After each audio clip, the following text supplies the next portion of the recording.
ఉద్యోగాల కల్పన జరిగిందని ఒక పక్క అసెంబ్లీలో అబద్ధాలు, వాస్తవాలకి ఉద్యోగాల కల్పన జరిగిన దానికి గౌరవ ముఖ్యమంత్రి గారు చెప్పేదానికి పొంతనుండదు. రాష్ట్రంలో ప్రమాదాలు ఎవ్రీడే ఒక ప్రమాదం. తిరుమల వెంకటేశ్వర స్వామి సన్నిధిలో తొక్కిసలాట జరిగి 10 మంది చచ్చిపోయినారు. 10 మంది 6 చచ్చిపోయినారు. 6 people died. సార్, ఈ 6 చనిపోయినప్పుడు ఒక కమిషన్ వేశారండి. ఈ కమిషన్ ఇది GOMS నెంబర్ 16 డేటెడ్ 22/1/2025 ఒక కమిషన్ వేశారు. అంటే ఇవన్నీ ప్రభుత్వ వైఫల్యాలేనండి. ఇవన్నీ నేను ఎందుకు ఈ జీవోలన్నీ చదివి వినిపిస్తున్నానంటే, రాష్ట్రంలో ఇన్ని సమస్యలు ఉండగా, రాష్ట్రంలో రాష్ట్రం ఇంత కష్టకాలంలో ఉండగా, తిరుమల వెంకటేశ్వర స్వామి టెంపుల్కి వెళ్ళి టికెట్లు కొనుక్కుందామని వెళ్ళి తొక్కిసలాట జరిగి 6 చచ్చిపోయి 30 మంది గాయపడి 30 మంది ఈ రోజు వరకు కూడా తేరుకోలేని పరిస్థితుల్లో ఉంటే, ఈ దోషుల మీద ఏం చర్యలు తీసుకున్నారు? ఇంతవరకు 0. దీని మీద ఒక కమిటీ వేశారు. Judicial enquiry into the stampede at Padmavati park at Tirumala on 18/1/2025 leading to a death of 6 people. Ordered appointment of Justice M. Satyanarayana Murthy, retired Judge, High Court of Andhra Pradesh, to commission to enquiry under so and so. ఈ కమిటీకి ఇచ్చినటువంటి mandate ఏంటి అంటే, the commission shall complete it's enquiry and submit it report to state government with in a period of 6 months from the date of assumption of charge. ఈ committee యొక్క GO ప్రకారం ఈ committee ఏర్పాటు అయిన దగ్గర నుంచి 6 నెలల్లోపు దీని రిపోర్ట్ సబ్మిట్ చేయాలి. ఇది 8/1/2025 జరిగితే, 8/1/2025 జరిగితే బహుశా జూన్ నెలలోనో జూలై నెలలోనో ఈ కమిటీ రిపోర్ట్ సబ్మిట్ చేయాలి. ఎప్పుడు జూన్ నెలలో? 2025, 26 కాదు, 2025 జూన్కి, జూలైకి, ఆగస్టుకి కమిటీ రిపోర్ట్ సబ్మిట్ చేయాల్సిన సందర్భంలో ఈ రోజు వరకు ఈ కమిటీ రిపోర్ట్ ఇంతవరకు సబ్మిట్ చేయాలా. ఎవరి మీద ఒక్క నయా పైసా యాక్షన్ లేదు. ఇది ఏమంటారు సార్? దీన్ని నిర్లక్ష్యం కదా? మీరు తిరుమల వెంకటేశ్వర స్వామిని నిర్లక్ష్యం చేస్తుంది మీరు కదా. ఇంత దుర్మార్గకరమైనటువంటి సంఘటన జరిగితే ఈ ఎంక్వైరీ వేసి తూతు మంత్రంగా ఎంక్వైరీ వేసి ఆ ఎంక్వైరీని పక్కన పడేసేసి ఏమీ మాట్లాడకుండా బిఆర్ నాయుడు కాపాడటానికి కాదా ఇది? ఏం బిఆర్ నాయుడు చైర్మన్గా ఉన్నాడు కాబట్టి ఎంక్వైరీ ఇనిషియేట్ అవ్వదా? మీ సింగిల్ మ్యాన్ కమిటీ లడ్డూ మీద కల్తీకి మాత్రం పరాపరా వెళ్ళిపోయి లడ్డూ మీద ఎంక్వైరీ కండక్ట్ చేస్తా? ఎట్లా అండి ఇది? ఏ న్యాయ సూత్రాల ప్రకారం మీరు వర్క్ చేస్తున్నారు సార్? ఏ న్యాయ సూత్రాల ప్రకారం మీ పరిపాలన జరుగుతుంది సార్? అసెంబ్లీలో మీరు మాట్లాడటం, మీరేమో పవన్ కళ్యాణ్ కితాబేయటం, పవన్ కళ్యాణ్ ఏమో 15 సంవత్సరాలు మీకు బానిసగా ఉంటానంటాం, మీ 15 సంవత్సరాలు ఆంధ్రప్రదేశ్ రాష్ట్రంలో ప్రజలు భరిస్తారు పిచ్చివాళ్ళు అనేది మీ ఒపీనియన్, అంతేగా? పవన్ కళ్యాణ్ గారి ఒపీనియన్ ఏంటంటే, రాసుకోరా సాంబా, నేను రాసిందే రాత, పాడిందే పాట. ఈయనకి 3 వచ్చినప్పుడు అలా పక్కన ఉన్నవాడు రాసుకోవాలన్నట్టు, ఈయనకు 15 సంవత్సరాలు అంటే 15 సంవత్సరాలు రాష్ట్ర ప్రజలు రాసుకోవాలి. పవన్ కళ్యాణ్ గారు, మీరు అనుకుంటున్నట్టు రాష్ట్ర ప్రజలు ఏమి సాంబాలు కాదండి. రాష్ట్ర ప్రజలు సాంబాలు కాదు. రాసుకోరా సాంబా అంటే ఆ పక్కన ఉన్న మనోహర్ రాసుకుంటాడేమో, రాష్ట్ర ప్రజలు రాసుకోరు, గుర్తుపెట్టుకోండి. ఆల్రెడీ మీ తలరాతని పైన రాసేశారు. మీ తలరాతని పైన రాసేశారు. మీరు నేషనల్ ఎన్డీఏకి నేషనల్ చైర్మన్ అయినా, సౌత్ ఇండియా కోఆర్డినేటర్ అయినా, ఈ రాష్ట్ర ఉప ముఖ్యమంత్రి అయినా, 2029 ఎలక్షన్ అనేది ఈ రాష్ట్రంలో ఎలిమినేట్ అయిపోయేటువంటి ఒక పొలిటీషియన్ ఎవరైనా ఉన్నారా అంటే గౌరవ ఉప ముఖ్యమంత్రి పవన్ కళ్యాణ్. ఎందుకు అంటే, రాష్ట్ర ప్రజలు మీకు రాజకీయంగా సమాధి కట్టాలని సమాధి ప్రిపేర్ చేసి రెడీగా పెట్టారు. 2029 రావటం, దాంట్లో వేయటం, మొత్తం ఇసుక, సిమెంటు, కంకర వేసేసి పైకి లేవకుండా మీ పార్టీని భూస్థాపితం చేయటమే రాష్ట్ర ప్రజలు డిసైడ్ అయ్యారు. ఎందుకంటే చారిత్రాత్మకమైనటువంటి తప్పిదం రాష్ట్ర ప్రజలు మీకు అధికారం ఇచ్చి చేశారు అని 25 నెలల కాలానికే ప్రిపేర్ అయిపోయినారు సార్. ఇట్లాంటి దరిద్రులను తీసుకొచ్చి పెట్టుకున్నామురా బాబో. ఏం చేయాలి? ఈయన మాటలేందో అర్థం కాదు, ఈయన చేతలేందో అర్థం కాదు, ఈయన స్టేట్మెంట్లేందో అర్థం కాదు, ఈయన బానిసత్వం ఏందో అర్థం కాదు, ఈయన అధికారం ఏంటో అర్థం కాదు, ఈయన లాజిక్ ఏంటో అర్థం కాక బుర్ర పీక్కుంటున్నారు.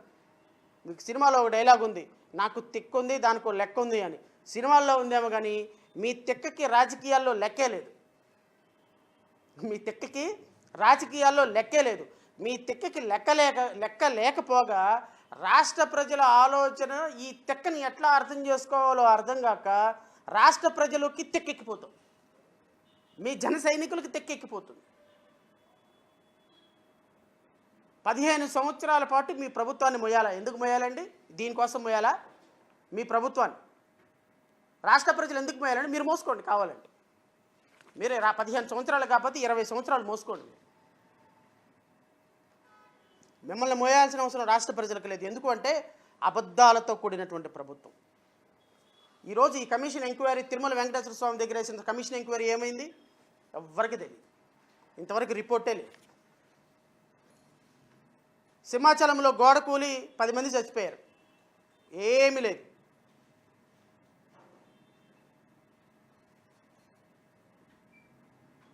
కాశీబుగ్గలో విషాదం జరిగి 15 మంది 20 మంది చచ్చిపోయారు, కొన్ని వందల మంది ఇంజూర్డ్ అయ్యారు, దాని మీద యాక్షనే లేదు. రాష్ట్రంలో బస్సు ప్రమాదాలు జరుగుతున్నాయి, ఇండస్ట్రీస్ బ్లాస్ట్ అయ్యి కొన్ని 10ల మంది చచ్చిపోతున్నారు, వరదలు వస్తున్నాయి, వానలు వస్తున్నాయి, కోల్డ్ స్టోరేజ్లు కాలిపోతున్నాయి. ఏమి కాలిపోయినా మాకు ఏమీ సంబంధం లేదనుకొని మధ్యలో వాయించుకుంటా ముఖ్యమంత్రి ఒక పక్క, ఉప ముఖ్యమంత్రి ఒక పక్క మధ్యలో వాయించుకుంటా కూర్చొని పైగా అసెంబ్లీ సమావేశాలు అయిపోయినాయి కాబట్టి సాంస్కృతిక కార్యక్రమాల. దేనికోసం సాంస్కృతిక కార్యక్రమాలండి? ఏ అద్భుతమైన పరిపాలన అందించారని సాంస్కృతిక కార్యక్రమాల? దేనికోసం పవిత్ర? ఎందుకు మీరు ఇంత ఆనందంగా చేసుకునేంత రాష్ట్రంలో ఏముంది? ఇప్పటికే 3.5 లక్షల కోట్ల రూపాయలు అప్పు దాటేసింది. ఈరోజు కాకు తలంటేసింది మొత్తాన్ని. ఈరోజు కాకు తలంటేసింది సార్. నేను ఈ వీడియో చూపించిన తర్వాత నేను ఇంకొక అద్భుతమైనటువంటి ఇది చదువుతాను. ప్రేమను ప్రేమించడాన్ని ప్రేమిస్తుంది, ప్రేమను ప్రేమించడాన్ని ప్రేమిస్తుంది, ప్రేమను ప్రేమగా ప్రేమిస్తుంది. అర్థమవుతుందా? ప్రేమను ప్రేమించడాన్ని ప్రేమిస్తుంది, ప్రేమను ప్రేమగా ప్రేమిస్తుంది. ప్రేమను ప్రేమించిన ప్రేమ ప్రేమించబడిన ప్రేమను ప్రేమిస్తుంది. ఏదో అర్థం ఉన్నట్టుంది కానీ సర్లే, ఏదోటి బాగానే ఉంది కానీ ఒరే నీకు అలా కాదు కానీ ఒక మంచి ఇది పాట పాడరా అంటే ఇవన్నీ ప్రేమను ప్రేమించడాన్ని ప్రేమిస్తుంది. ఇంకొకసారి వింటారంట ప్రేమను ప్రేమించడాన్ని ప్రేమిస్తుంది, ప్రేమను ప్రేమగా ప్రేమిస్తుంది. అర్థమవుతుందా? ప్రేమను ప్రేమించడాన్ని ప్రేమిస్తుంది, ప్రేమను ప్రేమగా ప్రేమిస్తుంది. ప్రేమను ప్రేమించిన ప్రేమ ప్రేమించబడిన ప్రేమను ప్రేమిస్తుంది. ఇక్కడ ఓమిన్ అనిత గారి ఎక్స్ప్రెషన్ చూడండి ఎంత బాగుందో. ప్రేమ ప్రేమ ప్రేమ ప్రేమ అని చెప్పగానే ఓమిన్ అనిత గారి ఎక్స్ప్రెషను. ఎందుకని నవ్వుతారు? కవిత బాగుంది కాబట్టి మేడం నవ్వారు, దానికే ఉంది, తప్పే ఉంది. విలేకరులు ఎందుకు కానీ నవ్వేది? అయితే ఈ క్యారెక్టరు అరవ శ్రీధర్ వేసినట్టయితే బాగుండేది, ఈ కవిత అరవ శ్రీధర్ చెప్పినట్టయితే బాగుండేది మొన్న అసెంబ్లీ దీంట్లో. పాప మరి ఆయనకేం క్యారెక్టర్ ఇవ్వలేదు, నాకెందుకు క్యారెక్టర్ ఇవ్వలేదు నాకు అర్థం కాల. ఎందుకంటే ఈ క్యారెక్టర్ని అరవ శ్రీధర్ గారి కన్నా ఇవ్వాల్సింది, లేదంటే బిఆర్ నాయుడు గారి కన్నా ఇవ్వాల్సింది. చాలా అద్భుతంగా చెప్పేవాళ్ళు వీళ్ళిద్దరు ఈ డైలాగ్ని, ఈ కవితని. లేకపోతే నేనేమంటానంటే గౌరవ శాసనసభ్యులను ఏమంటానంటే ఈ కవితను మీరు అరవ శ్రీధర్ కానీ బిఆర్ నాయుడుకి కానీ అంకితం చేయమంటున్నాను.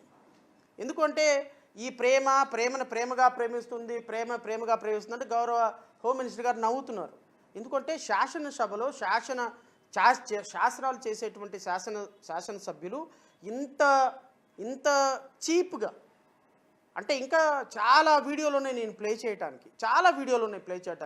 నేనేమంటానంటే శాసనసభ్యులకి పర్సనల్ లైఫ్ లేదని నేను అనను. శాసనసభ్యులు అనేవాళ్ళు ప్రజలతో మమేకమై ఉండాలి, వాళ్ళు కష్టపడాలి, వాళ్ళకి కూడా ఒక పర్సనల్ లైఫ్ ఉంటుంది. నేను దాని మీద కామెంట్ చేయను. కానీ జడ్జిలందరూ కూడా ఈ విధంగా, జడ్జిలకు కూడా చాలా వర్క్ ప్రెషర్ ఉంటుందండి. జడ్జిలందరూ కూడా ఈ విధంగా డాన్సులు వేసి ఇది చేసి ఒక కార్యక్రమం పెట్టి అది పబ్లిక్లోకి వెళ్ళింది అనుకోండి, ఆ జడ్జెస్ వ్యవస్థ మీద ఉన్నటువంటి ఒక నమ్మకం, సీరియస్నెస్ పోతుంది. నేనేమంటానంటే ముఖ్యమంత్రి గారిని, మీ శాసనసభ్యులు కూడా ఒక సీరియస్నెస్ ఉంది, ప్రజాప్రతినిధులకు ఒక సీరియస్నెస్ ఉంది. ప్రజాప్రతినిధులు ప్రజా సమస్యలు తీర్చడంలో ఒక సీరియస్నెస్ ఉండాలి.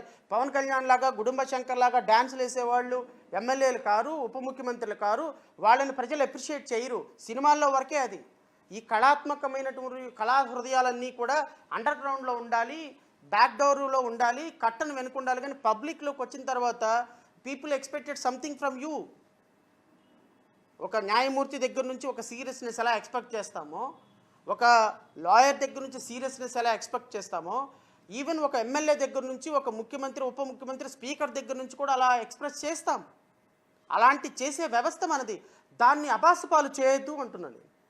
దాన్ని ప్రజలు కట్టేటువంటి డబ్బుల్లో నుంచి కోటాను కోట్ల రూపాయలు దుబారా ఖర్చు చేసి ఈ విధంగా మీరు ఆట విడుపుల్లోకి వెళ్తే ప్రజలకు ఒక తప్పుడు సంకేతం వెళ్తుంది. నిన్నగాక మొన్న కాకినాడలో బ్లాస్ట్ అయినటువంటి వాళ్ళు ప్రాణాలతోటి కొట్టుమిట్టాడుతున్నారు. 28-30 మంది. వాళ్ళ కుటుంబాలు ఏమైపోయినాయి? కనీసం బాధ ఉందా మీకు? ఎమ్మెల్యేలు కాదు. రాష్ట్రంలో ఏ కంపెనీలో చూసినా కూడా పొల్యూషన్ కంట్రోల్ బోర్డు పర్మిషన్ లేకుండా, ఏ ఇండస్ట్రీ, హజార్డస్ ఇండస్ట్రీలో కూడా పొల్యూషన్ కంట్రోల్ బోర్డు పర్మిషన్ లేదు. పొల్యూషన్ కంట్రోల్ పర్మిషన్ ఎందుకు లేదా అంటే, పవన్ కళ్యాణ్ గారు కంపెనీకి లైసెన్స్ తీసుకోమని అడిగితే కంపెనీలు వెళ్ళిపోతాయి కాబట్టి, లైసెన్స్ తీసుకోకపోయినా కంపెనీలు పనిచేయండి అని అవుట్ రేట్గా ఆయన చెప్పారు. కాబట్టి విచ్చలవిడిగా ఇల్లీగల్గా వ్యాపారాలు, పొల్యూషన్ కంట్రోల్ బోర్డు పర్మిషన్లు, కన్సెంట్ ఆఫ్ ఆపరేషన్స్ లేకుండా, ఫైర్ డిపార్ట్మెంట్ పర్మిషన్స్ లేకుండా కొన్ని వేల ఇండస్ట్రీలు ఆంధ్రప్రదేశ్ రాష్ట్రంలో నడుస్తున్నాయి. బికాజ్ పవన్ కళ్యాణ్, జనసేన పార్టీ వాళ్ళు, తెలుగుదేశం వాళ్ళు వాళ్ళ దగ్గర డబ్బులు తీసుకొని వాళ్ళని కర్మాగారాల్లో పనిచేస్తున్నారు. తద్వారా అవి పేలుతుంటే 100 మంది ప్రాణాలు కోల్పోతున్నాయి. దీని మీద సోయలేదు. సిగ్గు లేకుండా అసెంబ్లీలో కూర్చొని వాళ్ళు స్కిట్లు వేస్తుంటే ఇక్కడ కూర్చొని ముఖ్యమంత్రి, ఉప ముఖ్యమంత్రి పక్క పగలబడి విటహాసం చేస్తుంటే దీన్ని ప్రభుత్వం అంటామా? ప్రజా పరిపాలన అంటామా? ఒకసారి రాష్ట్ర ప్రజలు ఆలోచించమని కోరుతున్నా. వీళ్ళు ఈ విధంగా పరిపాలన చేస్తూ, ఈ విధంగా ప్రజల కోసం, ప్రజల